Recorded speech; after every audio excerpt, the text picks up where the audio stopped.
ආයිබෝන් දුවේ පුතේ ඔයාලගේ දෙවනි වාරය ඉලක්ක කරගෙන මම හිතුවා පේපර් කීපයක් ඔයාලත් එක්ක ඔන්ලයින් සාකච්ඡා කරන්න. ඉතින් දූල පුතාලා බලන්නකෝ මෙන්න මේ පේපරේ. හරි. මේ පේපරේ දූල පුතාලා හොඳට බලන්න. මේක දෙන්නේ කලාප අධ්‍යාපන කාර්යාලය හොරණ. හරිද? මේකේ දීපු පළවෙනි ප්‍රශ්නය පුතාලා දූලට මම හිතනවා හොඳට පේනවා ඇති කියලා. මේක කියනවා 253 අගය සෙවීමට විද්‍යාත්මක ගණක යන්ත්‍රය යතුරු ක්‍රියාත්මක කළ යුතු ආකාරය ඒ හිස්තැන් පුරවන්න. හරි. මම ඔයාලට හිස්තැන් පුරවන එක නෙවෙයි. මම ඔයාලට කරන විදියත් එක්ක මම ඔයාලට පොඩ්ඩක් කියලා දෙන්නම් ගානක් දෙකක්. හරි. පළවෙනි එක පුතේ ඔන්න මම එනවා මේ වයිට් බෝඩ් එකේ දාගත්තා. හරි. ඔන්න මේකේ මම ඔයාලට මෙහෙම කරනවා. බලන්න 253 මොකක්ද 253 වර්ගමූලය. හරි මේකට කොහොමද විද්‍යාත්මක ගණක යන්ත්‍රය ක්‍රියාත්මක කරන්න පුතේ දුවේ 253 ගණක යන්ත්‍රය ක්‍රියාත්මක කරන්න නම් ඉස්සෙල්ලාම ඔයාලා කැලේක ඔන් කරන්න ඔන් කරලා මෙන්න මෙතන තියෙන වර්ගමූල ලකුණ. හරි ඔන්න ඊට පස්සේ තියෙන ගණිත කර්මයේ වර්ගමූල ලකුණ ගන්නවා. හරිද? වර්ගමූල ලකුණ ඔබලා ඊට පස්සේ ඔන්න දෙක ඔබනවා. ඊට පස්සේ පහ ඔබනවා. ඊට පස්සේ පුතේ තුන ඔබනවා. ඊට පස්සේ සමාන ලකුණ ඔබනවා. ඊට පස්සේ වාට මේකට උත්තරේ එනවා. එකට මොකද කරන්නේ? වර්ගමූල ලකුණක් ගහද්දී කැල් එක ඔන් කරනවා. ඔන් කරලා වර්ගමූල ලකුණු ඔබලා දෙක ඔබලා පහ ඔබලා තුන ඔබලා සමාන ලකුණු ඔබනවා. එතකොට පුතේ අපිට මේකට අවශ්‍ය උත්තරේ එනවා. හරිද? හරි ඊළඟට මම පුතාලට කියන්නම්කෝ 2.5 වර්ගය කරන්නේ කොහොමද? ඔන් කරා හරිද? ඔන් කරා මොනවද මට එකටම පෙන්නේ දෙකනේ වර්ගය නෙවෙයිනේ. ඔන් කරා දෙක එවුවා දශම තිත එවුවා ඊට පස්සේ පුතේ දුවේ පහ එවුවා ඊට පස්සේ දුවේ පුතේ ඔයාලා දන්නවා මම කියලා දීලා තියෙන්නේ x වර්ගය ඊට පස්සේ පුතේ දුවේ සමාන ලකුණ පුතාලා ප්‍රතිශත ලකුණ ගහන්න ඕන නම් මොකද කරන්න ඕන පුතේ? හරිද? shift එක ගහලා සමානව වන්න ඕන. shift එක තියෙන්නේ ඔබන්නේ ඒ පුතේ ඒකේ කහ පාටින් තමයි සමාන ලකුණ තියෙන්නේ මොකද්ද ප්‍රතිශත ලකුණ. ඒක නිසා මම මොකද කරන්න පුතේ දුවේ shift එක ගහලා තමයි සමාන ලකුණ ගන්න. ඒතර තමයි ප්‍රතිශත ලකුණ වදින්නේ. හරි. දූල පුතාලට ඒ ගාන තේරෙන්නේ නැති කියලා මම හිතනවා. ඊට පස්සේ අපි බලමු දෙවෙනි ගාන. පේපරේ දෙවෙනි ගාන මම එනවා. දෙවනි ගාන අපි චුට්ටක් බලමු. දෙවනි ගානේ මොකද්ද දෙන්නේ? හරි දෙවනි ගානේ කියනවා පුතේ දුවේ සාධක හොයන්නලු 4x වර්ග ඍණ 9. අපි සාධක හොයන ගණන් කීපයක් මතක් කරන් ඉඳමුද? සාධක හොයන ගමන් ටිකක්. හරි. සාධක හොයන්න දෙනවා පුතේ අපිට 4x වර්ග ඍණ 9 සාධක හොයන්න. දූල පුතාලට ඕක මතක් වෙන්න කලින් පුතාලට දූලට මතකයිද a වර්ග ඍණ b වර්ගයේ සාධක. ඒකේ සාධක ඉන්නේ පුතේ වර්ග දෙකක් තියෙනවා අන්තරයක් තියෙනවා. වර්ග දෙක අන්තරේ සාධක a ඍණ b අනිත් එක දුවේ පුතේ a ධන එකක් a ඍණ b එකක් a ධන b. හරිද? ඒක තේරෙනවා කියලා මම හිතනවා. එහෙනම් පුතේ දුවේ ඒ විදියට 4x වර්ග ඍණ 9 මේත් වර්ග දෙකක අන්තරේ සාධකනේ 4 ලියනවා 2 වර්ග x වර්ග 9 ලියනවා 3. එතකොට මේක සාධකන මොකක්ද කියලා දෙන්නේ පුතේ දුවේ 1 2x ඍණ 3 අනිත් එක එනවා 2x ධන 3 කියලා. මේක එක සාධකයක් එනවා 2x ඍණ 3 අනිත් එක එනවා 2x ධන 3 කියලා එනවා. හරිද? හරි මම ඕ වගේ වෙනස් ගානක් දෙන්නම් බලන්න. පුතාලට මං කරන 16යි a වර්ග ඍණ 9යි b වර්ග. දැන් 16 කියන්නේ දුවල පුතාලා දන්නවා කී වර්ගද පුතේ? 4 වර්ග a වර්ග 9 කියන්නේ කී වර්ගද? 3 වර්ග b වර්ග. එතකොට මේක සාධක කියලා ගන්න කොහොමද පුතේ? වර්ග දෙකක් තියෙනවා. අන්තරයක් තියෙන සාධක 4යි a ඍණ 3යි b 4යි a ධන 3යි b කියන 4යි a ඍණ 3යි b 4යි a ධන 3යි b කියන. මම ඔයාලට උත්තරම වෙනස් ගානක් දෙන්නම් තව. උතල් මේ වගේ ගානක් දුන්නොත් ගොඩාක් ළමයි වරද්දනවා මේ ගාන. 2x වර්ග ඍණ 8. එතකොට ඒක කොහොමද සාධක හොයන්නේ? දැන් ළමයි බලනකොට ගාලා දෙක කියන්නේ කීයේ වර්ගද? 8 කිහිම ගන්න බෑ පුතේ මේ ගාන. අපි සාධක හොයනවා කියලා අපි කරන්නේ පොදු පද පිටට ගන්නවා. හරිද? පොදු පද. එහෙම පිටට ගන්න බැරි වුණාට පස්සේ මේ තියෙන විශේෂ අවස්ථාව. දැන් මේකේ නම් මට පොදු පදයක් එළියට ගන්න පුළුවන්. කීය කියලා දෙලියට ගන්න පුළුවන් පුතේ දුවේ? 2 කියලා එළියට ගන්න පුළුවන්. හරිද?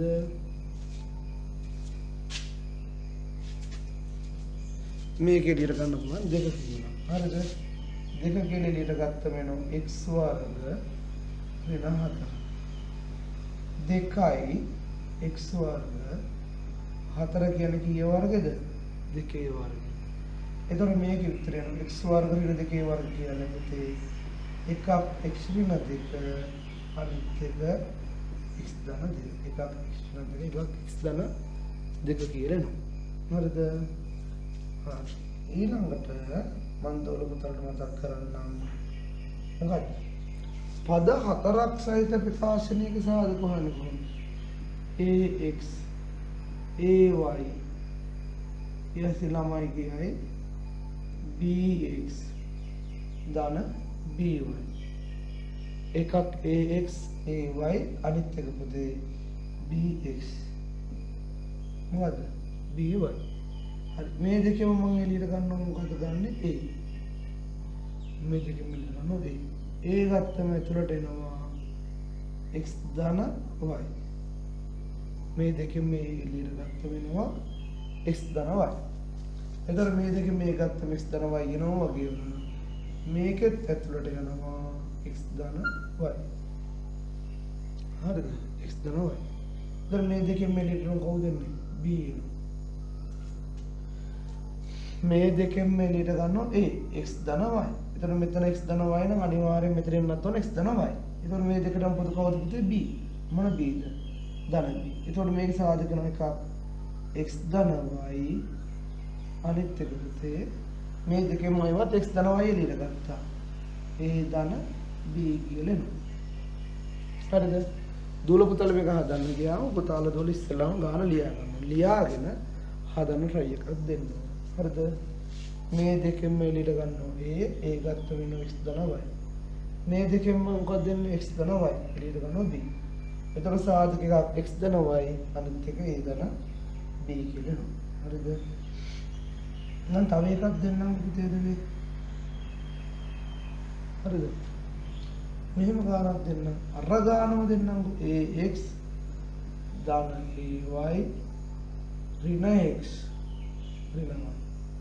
ඔන්නෝ ගාන දුන්නා අපේ ළමයි බය වෙනවා. හරිද? අර විදියටම මේකෙන් මම එළියට ගන්නවා a. a එළියට ගත්තා. a එළියට ගත්තම ඇතුළට යනවා මොකක්ද යන්නේ? x ධන y. මේ දෙකෙන්ම ගත්ත එළියට a. a ගත්තම ඇතුළට යනවා කොහොමද යන්නේ? x ධන y. එතකොට මේක ඇතුළට x ධන y කියනවා. මේක ඇතුළටත් යන්න ඕන කවුද පුතේ දුවේ? x ධන y. එතකොට x ධන y යන්න නම් පුතේ මේ දෙකෙන්ම අපිට පේන්නේ නැතුනට එළියට ගන්න කෙනෙක් ඉන්නවා. කවුද ඉන්නේ? x කියන්නේ 1x, y කියන්නේ 1y. එතකොට මට මේ දෙකෙන්ම එළියට ගන්න පුළුවන් එක මොන එකද? ඍණ 1. හරිද? එතකොට මේ දෙකෙන්ම x ධන y මෙතන මොකක්ද දෙන්නේ පුතේ? a ඍණ 1 කියලා එනවා. හරිද? සම්පූර්ණ පුතන්ට සාධක ගන්නකොට මතක් කරගන්න. හරි මම තව ගානක් දෙන්නම්කෝ බලන්න. හරිද? දූල පුතාලා මේව ලියාගෙන හදන්න ඕන. හොඳේ. am ඍණ an ධන bm ඍණ bn. එතන මේ දෙකම කවුද එළියට ගන්නෙ? ඒ ගත්ත මෙනෝ කවුද එන්නේ? m ඍණ n. එතන m ඍණ n නම් මෙතන ඉන්නේ මොකද්ද? m ඍණ n. මෙතන b මොන b ද? ධන b. මෙතන නවා m ඍණ n මොකද පුතේ? a ධන b. මම පුතේ වැඩි විස්තර කරන්නේ මම පුතාලට මේව හොඳට උගන්වලා තියෙනවා. විභාගයට පොඩි මතක් කිරීමක් විදියට තමයි මම පුතේ දුවේ ඒ ගාන මම ඔයාලට හැදුවේ. හරිද? හරි. මම ආයිමත් පුතේ අර පේපර් එකට ගිහලා පොඩ්ඩක් බලමු. හරිද? ඒකට ගිහිල්ලා ඒකෙන් බලමු තුන්වෙනි ගාන මොකක්ද තියෙන්නේ කියලා. x ලා අගයසය. හරිද? x ලා අගයසය. හරිද? මට පුතේ මේකම කරන එක ගොඩාක් ලේසි. ලේසි වලට වලට පැහැදිලි නෑ කියලා මම හිතලා තමයි මම අර අනිත් පේපර් එකට මේ අනිත් බෝඩ් එකට යන්නේ. හරිද? පැහැදිලි මදි වෙනවා. හරිද? එළිය පොඩි අවුලක් තියෙනවා. කමන්නේ. මම මෙතන පොඩක් හදන්න try එකක් දෙන්නම්.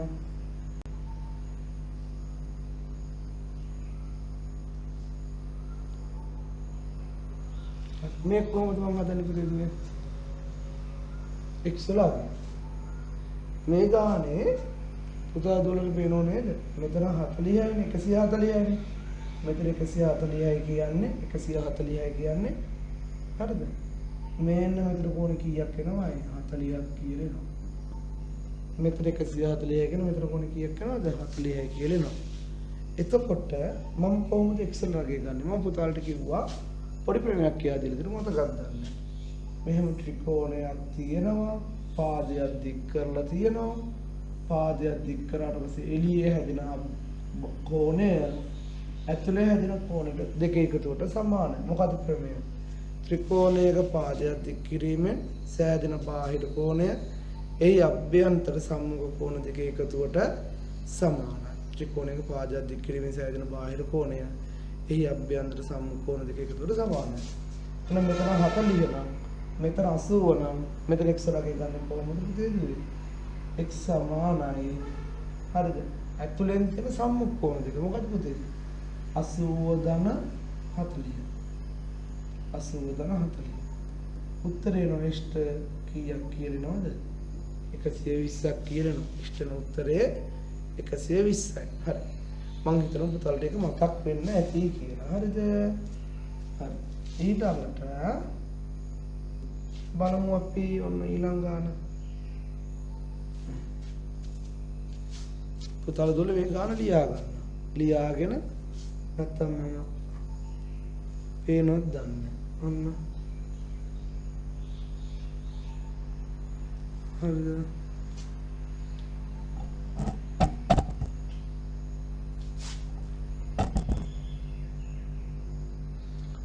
මේ ගානේ කියන්නේ මොකද පුතේ? හිස් තැනට ගැලපෙන ඉලක්කම් ලියන්න කියලා. හිස් තැනට ගැලපෙන ඉලක්කම්. පුතේ මේ අනුලෝම සමානුපාත පාඩමයි. හරිද? මම පුතාලට මම කියන්නම් විතර පෙන්නන්න.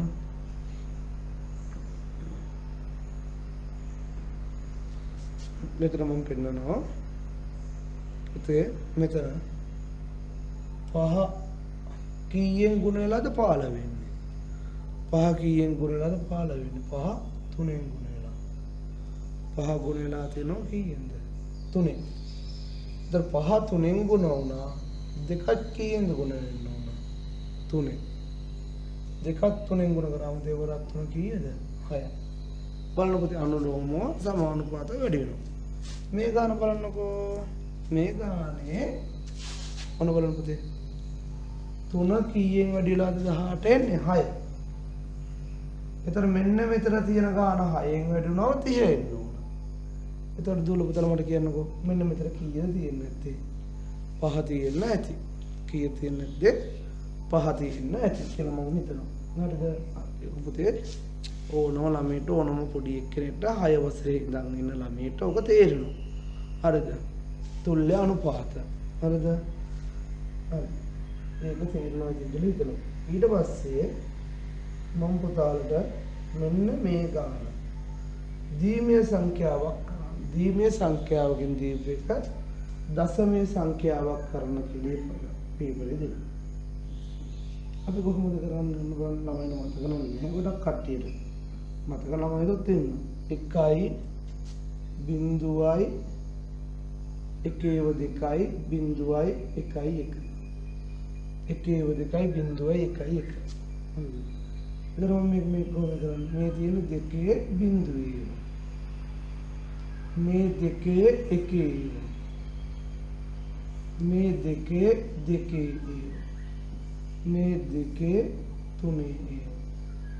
මේ දෙකේ හතරේ. හරිද? මේ තියෙන දෙකේ බිඳුවේව. මේ දෙකේ එකේව. මේ දෙකේ දෙකේව. දෙකේ තුනේව. දෙකේ හතරේව. දෙකේ බිඳුවේව එකයි. දෙකේ එකේව එකයි. දෙකේ දෙකේව බිඳුවයි. දෙකේ තුනේව එකයි. දෙකේ හතරේව එකයි. මතක ඇති? දෙකේ බිඳුව කියන්නේ කීයද පුතේ? දෙකේ බිඳුව එකයි. දෙකේ බිඳුව එකයි. එක්වරක් එක එකයි. දර්ශක නීති පාඩමක් පුතාලා ඉගෙන ගන්න තියෙනවා මතකයි. දෙකේ එක කියන්නේ දෙක එකපාරක් පුර කරාම කීයද? දෙක. දෙවරක් එක දෙක. දෙකේ දෙක කියන්නේ කීයද? හතරයි. හතරවරක් බිඳුව බිඳුව. දෙකේ තුන 8යි. 8වරක් එක 8යි. දෙකේ හතර. දෙවරක් දෙක 4යි. හතරවරක් දෙක 8යි. 8වරක් දෙක 16යි. 16යි 8යි කීයද? 24යි. 24යි 2යි 26යි. 26යි 1යි කීයද? එහෙනම් මේ තියෙන්නේ කීයද? 24. අපි තව ගානක් බලමු මතක් වෙන්න හද. ඔතේ ඔයාලා මම මේ කරන්නේ මේව තමයි කෙටි පේපරේ තියෙන. රචනා පේපරේ තියෙනව මම පුතාලට වෙනම කියා දීලා තියෙනවා. හරිද? දෙකේ පාදේ මේක කොහොමද හරවන්නේ පුතේ? මේ තියෙන දෙකේ බිඳුවේ ඒව එකයි. මේ තියෙන දෙකේ එක ඒව බිඳුවයි. දෙකේ ඒව කීයද? දෙකේ බිඳුවේ ඒව කියන්නේ කීයද පුතේ? එකයි. එක්වරක් එක එකයි. දෙකේ එක කියන්නේ දෙකයි. දෙවරක් බිඳුව බිඳුව. දෙකේ දෙක හතරයි. හතරවරක් එක හතරයි. එකතු කරාම උත්තරේ කීයක් කියලා නේද? 5ක් කියලා එනවා. උත්තරේ කීයක් කියලා නේද? 5ක් කියලා එනවා. හරි. ඊළඟට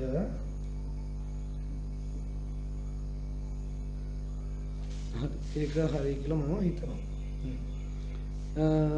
දැන් අපි බලමු ඊළඟ ගානේ පේපරේ තියෙන මොකක්ද කියලා.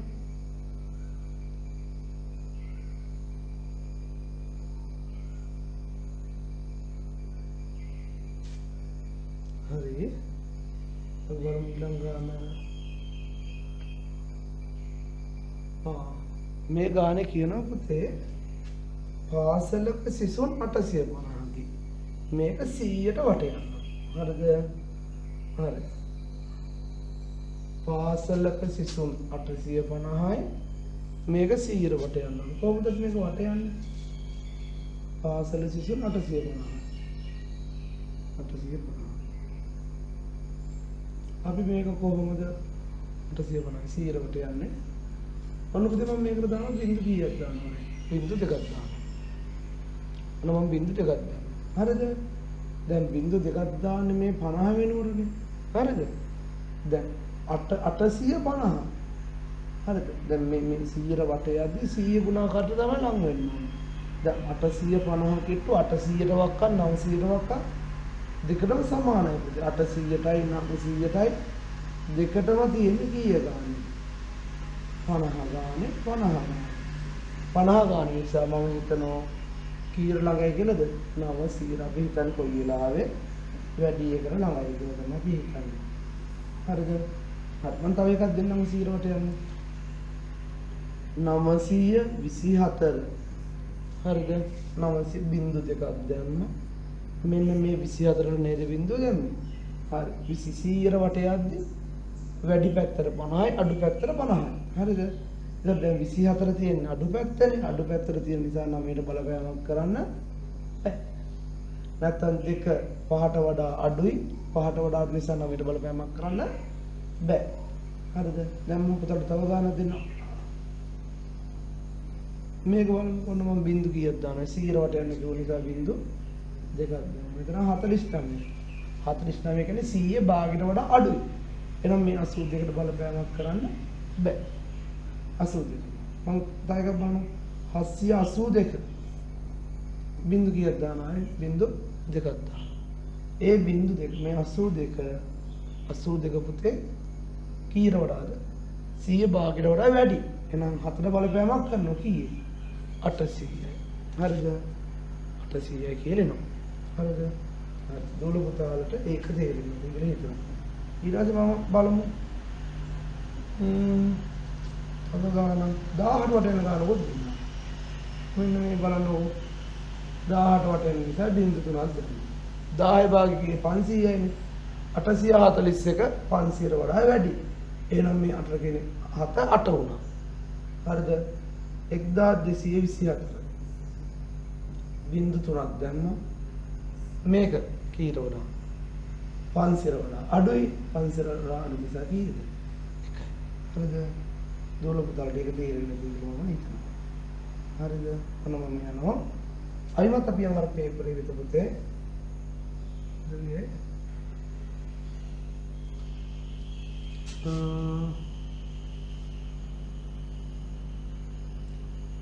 ආයි කරනවා මේ පේපරේට. ඒක තියෙනවා පුතේ ඊළඟට 5න් ධන එක සංඛ්‍යා රටාවේ 41 වෙන පද. 5න් ධන එක සංඛ්‍යා රටාවේ මම බලමු රටාවේ 41 වන්නේ කීවෙනි පදයද? මොකද්ද? 5න් ධන එක සංඛ්‍යා රටාවේ. පුතේ දුවේ 5න් ධන එක. ඒ කියන්නේ tn නේද පුතේ? tn සංඛ්‍යා රටාවේ 5න් ධන එක කියන එකේ 5න් ධන එක කියන එකේ කීයද කිව්වේ? මට ඒක අමතක වුණානේ. හරි. මම මේ 5න් ධන එක වෙන එකක් දෙන්නම්කෝ. හරි. මම අහනවා පුතාලගේ 5න් ධන එකේ 51 වන්නේ කීවෙනි පදේද කියලා හොත් මම මොකද කරන්නේ? tn පැත්තට 51 දැම්මා. 51 දැම්මා. මෙතන 5න් ධන එක කියලා ලියුවා. ඊට පස්සේ පුතේ ධන එක යනවා එහා පැත්තට මොන එක වෙලාද යන්නේ? ධන එක යනවා ඍණ එක වෙලා 5යි. මෙතන 5යි. 51න් එකක් අඩු වෙනවා. කීයද පුතේ? 50. ඊට පස්සේ කීයද මෙතන පුතේ? 5න් බෙදනවා 5න් බෙදනවා. 5ට 5 කැපෙනවා. 50 5න් බෙදුවම කීයද? 10යි. 51 වෙලා තියෙන්නේ කීවෙනි පදේද? 10 වෙනි පදේ. මම තව ගානක් දෙන්නම්කෝ. හරි. tn සමානයි 5න් ධන එක කියන සංඛ්‍යා රටාවේ 10 වන පදේ ගන්න ඒක ඔක්කොම එක ගන්න. n ට 10 5 ගුණ කිරීම 10 ධන එක. පස්සරත් 10 පුතේ දුවේ 50යි 50 ධන එක t 10. 50යි එකයි කීයද? 51යි. t 10. හරිද? හරි. පුතේ මේ පාඩම හොඳට පුළුවන් වෙනවා. හරිද? කෙටි පේපරේ ප්‍රශ්නයක් එනවා වගේම රචනා පේපරේ ප්‍රශ්නයක් එනවා. මේම කිව්වොත් අපි tn සමානයි 5න් ධන එක. මේක කිව්වොත් n ධන 1 වන පදේ හොයන්නේ කියලා කිව්වොත් කොහොමද කරන්නේ? n ධන 1 වෙනි පදේ. n ට දාන්නේ n ධන 1. ඔන්න 5 ලිව්වා n ට දාන්නේ n ධන 1. 5 ලිව්වා n ට දාන්නේ n ධන 1. හරිද? n ධන 1 වන පදේ. 5n ගෙන් 5න් පස්සරක් 1 5යි ධන 1. 5න් 5යි 1යි දුරන් කීයද? 6. n ධන 1 වෙනි පදේ නෝ 5න් ධන 6 කියලා එනවා. හරිද? හරි. අපි බලමු තව ගානක් මේ පේපරේ තිබ්බ. හරි. ඒකේ ආව තව ගානක්. ඔන්න බලමු කට්ටිය. හරි. ඊළඟට තියෙනවා පේපරේම හදන නම් හොඳයි. දොළ පුතලට පේනොත් දන්න. ඒක තමයි තියෙන එකම අවුල. හරිද?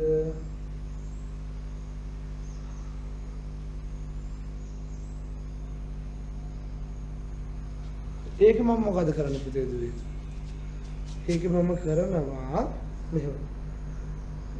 මොකද මෙතන තියෙනවා දැන් භාග ගන්නනේ තියෙන්නේ 2න් 1 ධන 4න් 3 ගුණ කිරීම 6න් 1.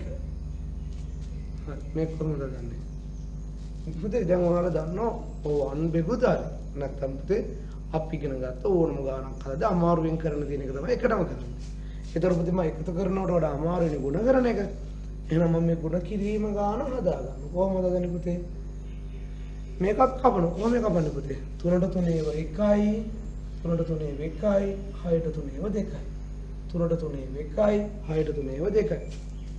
හරි තව කපන්න බෑ පුතේ. ඒතර මෙතන තියෙනවා 2න් 1 මෙතන තියෙනවා 8න් 1. මේක දෙකක් 2න් 1 අනිත් එක 8න් 1. ඊට පස්සේ පුතේ මම මොකද කරන්නේ? යටපද හරය සමාන කරනවා. කොහොමද සමාන කරන්නේ? මෙතන 8න් 1 මෙතන 2න් 1. යටපදේ කීයට සමාන කරන එකද ලේසි? 8ට සමාන. මේක ගුණ කරනවා 4න් මේක ගුණ කරනවා 4න්. කීයද එන්නේ? 8න් 4යි 8න් 1යි. ඒකතු කරාම කීයද? 8න් 5.